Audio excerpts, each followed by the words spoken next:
What is up, everybody? Welcome back to Golden Dice Podcast. Today's video, we're going to be doing like an upgrade of the Mando starter. So what you see on the screen right now is the deck list for the Mandalorian starter. If you're playing Star Wars Unlimited, I highly recommend grabbing the two-player kits from Set 1 and Set 2. There are 4 different cards that are exclusive on each side, so 12 cards total that you'll want to get. They do come in the OP kits as well, but this way you guarantee 3 of each of them. Starting off, just to like highlight them, they're pretty much the 3 ofs. They're Grogu, Greef Karga, Mandalorian Rifle, and oh gosh, what is the other 3? Razor Crest. I was like, I'm looking right at it. The Razor Crest for this one, so they are all good.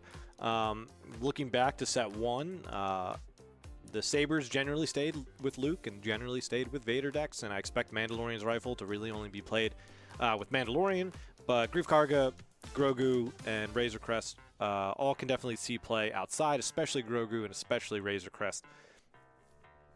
So definitely recommend getting them. But basically, this deck is a little bit trickier to play, and I think Gideon is a little bit trickier to play than the Luke and Vader starters. So they're definitely you want to think about them a little bit more. But as you can see on screen, it definitely trends towards more upgrades and definitely peels back on events and some space. So there are 23 ground units, 7 space, 4 events, 16 upgrades. That means you only have 30 units to put on the board, and a lot of them are generally smaller. I mean, you have 2 of the Rescuers, 3 Follow the Way, 3 Karga, 3 Grogu, 3 Queel, and those are your turn 1 plays, a little bit smaller, and then from there it goes up and up. So this deck is all about kind of like playing an upgrade, exhausting your opponent's thing, and then you getting to do something.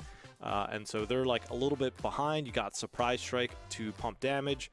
You have Fell the Dragon to deal with one of their bigger things. Spare the target if you can't actually end up killing something. You'd rather just bounce it. You know, if you put a bounty on a Sentinel or anything like that, it does collect the bounty. So you have a good finisher with Mandalorian himself.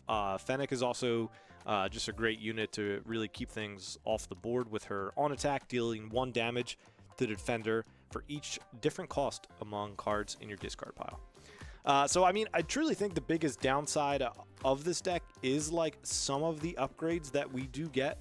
3 of the Mandalorian Rifle is obviously great.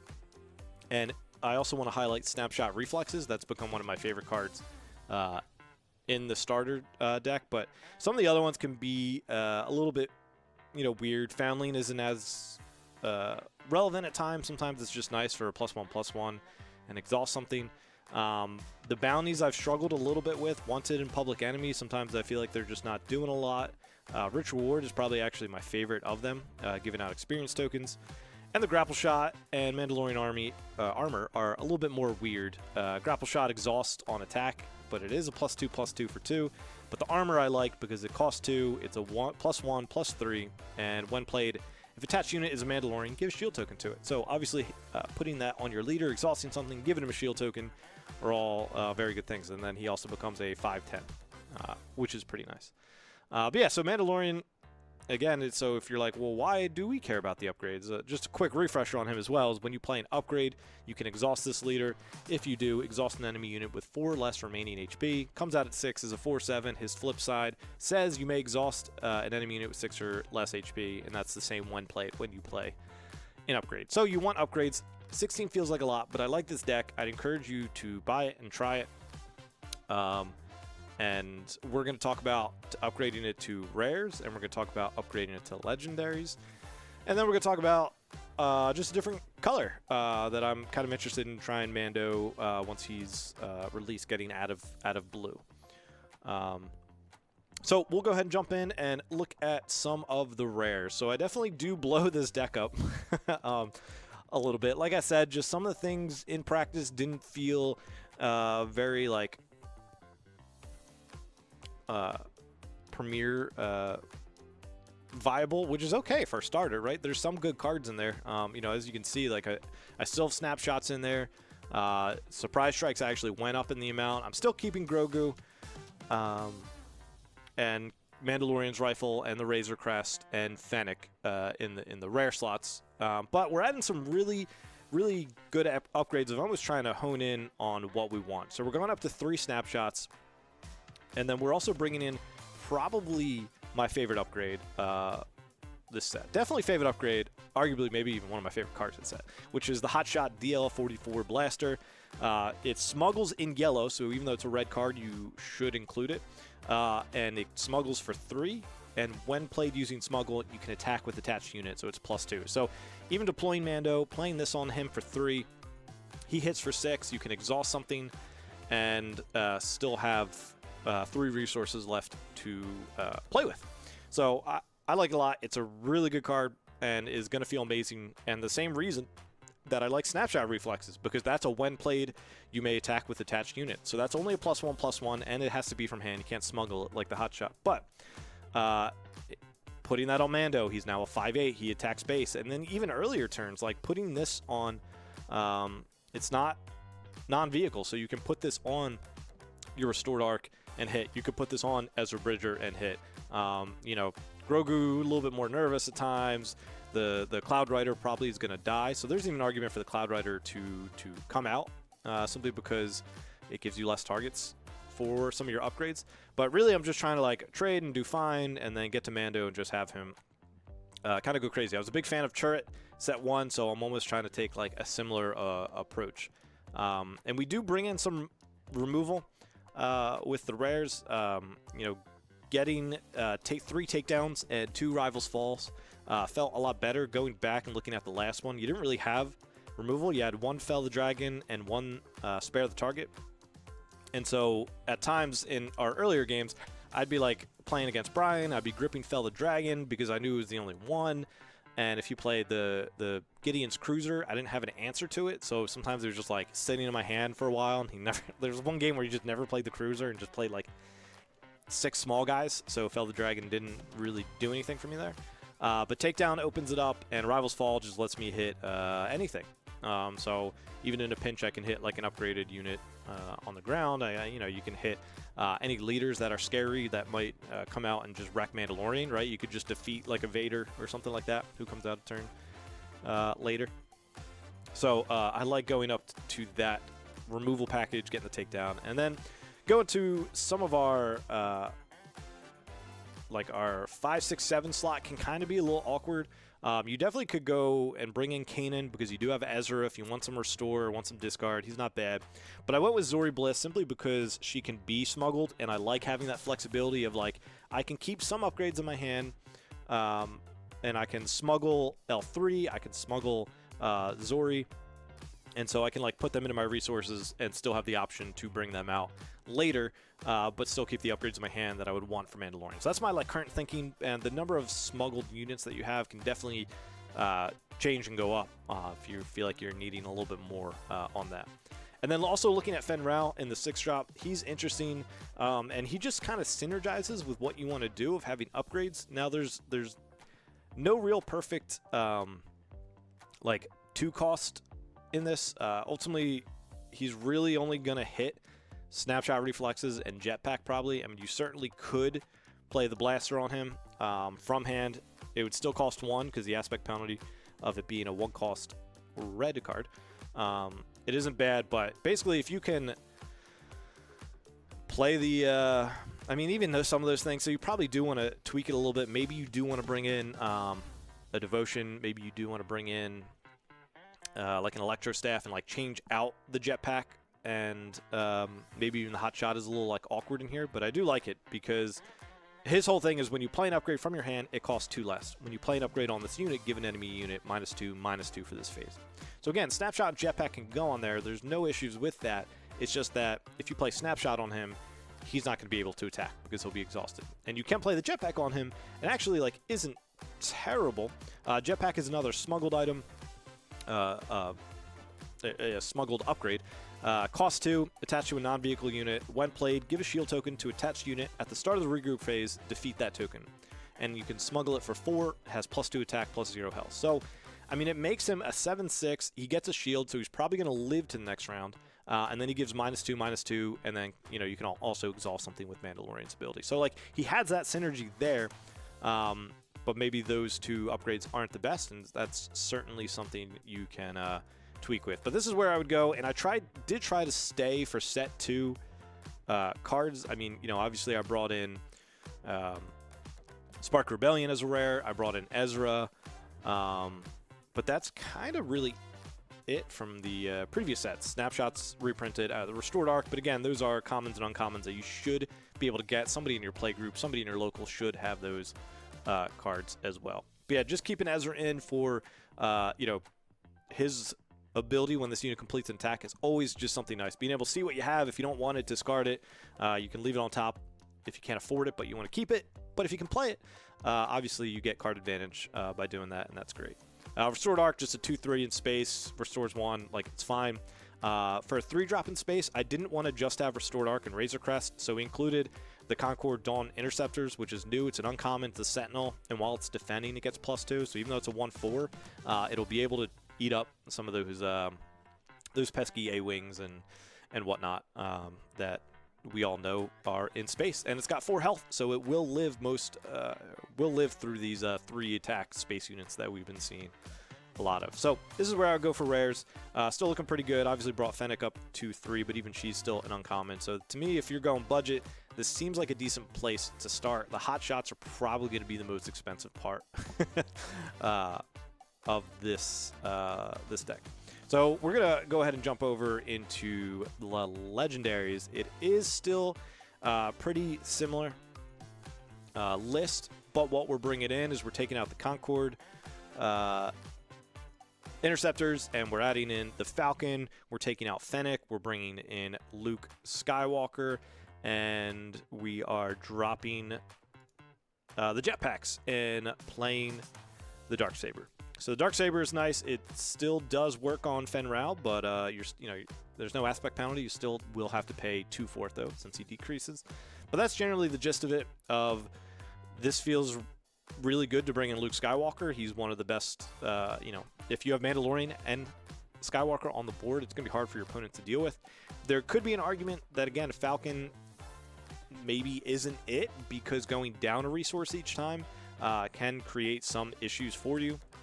But generally everything else is still the same. 3 takedown, 2 rivals fall, 2 this is the way to make sure you hit what you want to hit. 3 surprise strike just because it's an amazing card. And the 2 sparks, sometimes you just need to take something out of your opponent's hand. You're worried about an overwhelming barrage. You're worried about now a Snoke coming down, or a super laser blast, or maybe you are going all in on your leader and you want to make sure you remove Rivals Fall from your opponent's hands. These are definitely some things that you can rip out and are worth.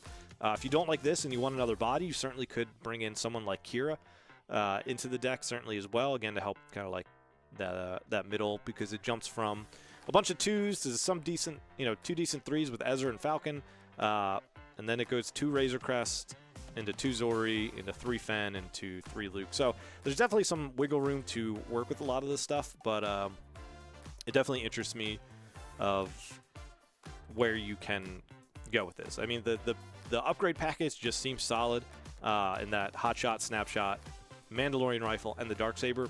If you can get that and have those be your 12 upgrades, those certainly do feel pretty good. And again, you could keep playing with this, and it ends up, Jack, Fen Rao, I see the synergy of wanting to do that in this deck, but he kind of can be awkward, so I'm either going to change some of the upgrades, or I'm going to drop him and bring in a different 6-drop that is going to be a little bit more impactful on curve. Because again, you can put Snapshot or Mandalorian Rifle on him. That certainly could feel bad. But it also, I mean, you could deploy Mandalorian, play him, and play Snapshot on a Mandalorian. Yeah, there's definitely some lines there that you can take, but there's definitely some awkwardness of Fen Rao with this specific upgrade package. And this is the way, also one that, like, if you just find yourself drawing these things and you feel like you don't need it, right, because we do have Hot Shot in the smuggle, so if you draw that early, you can always smuggle that and have that. You could bring Jetpack back in and smuggle that as well, so it's like you don't need as many upgrades in your hand, so you're going to see them, so you don't need This Is the Way. That's certainly 2 cards you could take out and swap around with. But this is where I would start if you have a full play set, if legendaries aren't an issue for you. But there's definitely, again, this is kind of 0 games with this, all just kind of theory. Keep an eye on This Is the Way. Keep an eye on Falcon. Keep an eye on Fenrau. Like, how's your deck curve feeling? How's the upgrade package in total feeling? To me, it just feels like those are the best 12 upgrades for this deck, but you could just want something else, right? You could want, you know, more flexible things that aren't 3 costing. You know, maybe you do want more stuff with Fen, and yeah. So that's where I'll go if you want to stay within the colors, and then we're just going to do one more deck to cover that. But basically, again, trying to go from the starter deck, which is kind of all over the place. That's right, it's a starter deck. Got a bunch of random one-ofs. Got 16 upgrades. Eventually, we are trimming that down to 12. We're taking away 4. And so you just want to think about some of that. I personally have not loved bounties so far, especially outside of Bosk. And Bosk deployed specifically. So you definitely can mix with that and go up, go down. Do you want, like, wanted for 0? Like, just having that exhaust on hand for 0 can be pretty nice. But certainly things for you to think about, right? The armor ears, like, decent. You know, but some of the other stuff that we see early on just kind of feels like it doesn't mix well. Like, Grief Karg is interesting, but for me, like, a 2/2 just doesn't feel worth it if you whiff, because he is an upgrade. The nice part about This Is the Way that it's 2 Mandalorian and/or upgrade cards, so you have some flexibility. And yeah, and that's where I'm at. And so what I want to leave you with is what I'm interested with, just making a deck that isn't Mando blue. I want to try green with him. I'm very interested in having ramp, bringing in some green, bringing in U-Wing, and bringing in Home 1 to finish, while still having that like same exact package of 3 Hotshot, 3 Snapshot, 3 Darksaber. But I did go down to 2 Mando Rifle just to make room for some stuff, and I brought in 2 Traders because you could steal something and then exhaust something. So it's definitely a power play that you could have. Within, we bring in some ramp with Spark of Hope. Your units are definitely going to die. Sorry to say that, but they certainly will die, and that's just a way to do that. And I tried to keep Cloud right. I do want to keep Cloud Rider just ambush, almost just pay to remove a unit. You know, could be pretty nice. Bringing in Marauder has ambush, has potential ramp. Same thing with Skirmisher to bring back. You know, you could bring back your Cloud Riders. You could bring back your Marines to help keep your hand full to either resource them, or, you know, again, if you bring a Cloud Rider back, you could then ambush and potentially kill something again with it as well. And for 2, you're always just going to be fine with that. But as we've seen, Home 1 has been amazing. U-Wing's been amazing. Ramp is always amazing, so Spark of Hope's coming in there. And then Traders is really just what kind of got my eye to go into green. So you argue that maybe should be a 3 of, but I was just kind of trying to fit like some different stuff. And like I said, that from going to 3 to like that 5-6 range sometimes can be a little awkward when I'm trying to fit upgrades in the deck. Because I still want to be like 10 turn 1s. Yeah, still want to have at least 12 upgrades, and wanting to add in ramp too can definitely add some other things into the deck. So that's kind of where I'm at. You could argue, again, same thing, Falcon, this attack's going to be too much. I don't know. I haven't played with it enough. You're definitely going to want to know when to bounce that and have bigger blowout turns, and then you could play that again the next turn. But that's just some things to think about. So yeah, I'm excited for Mandalorian. He's one of the leaders that I definitely will be trying and playing with. That's too far away. I was going to say the pre-release leaders do look amazing. Encourage you to get to a pre-release. And he's going to be good in pre-release too, I think. With some of these bounties, you won't get his rifle. But if you get like some snapshots, I don't remember if they're in packs or not. I don't think they are. I think they're just starter exclusive. But if you get some hot shots, if you pull Darksaber somehow and you're and you're sealed. But a lot of those 0-cost bounties, 1-cost bounties will be good with him to play on stuff, to tap it, to then get extra value and whatnot. So if you give any of these a whirl, let me know how they do. I will be playing them. I'll do a follow-up video kind of saying, hey, this is what I did try when I upgraded it fully. This is what worked. This is what didn't work. and I would appreciate your feedback on all of those things. So that is all I have. I appreciate you tuning in, appreciate you listening. Follow us on Facebook, Twitter, YouTube, all the things, and we will catch you next time.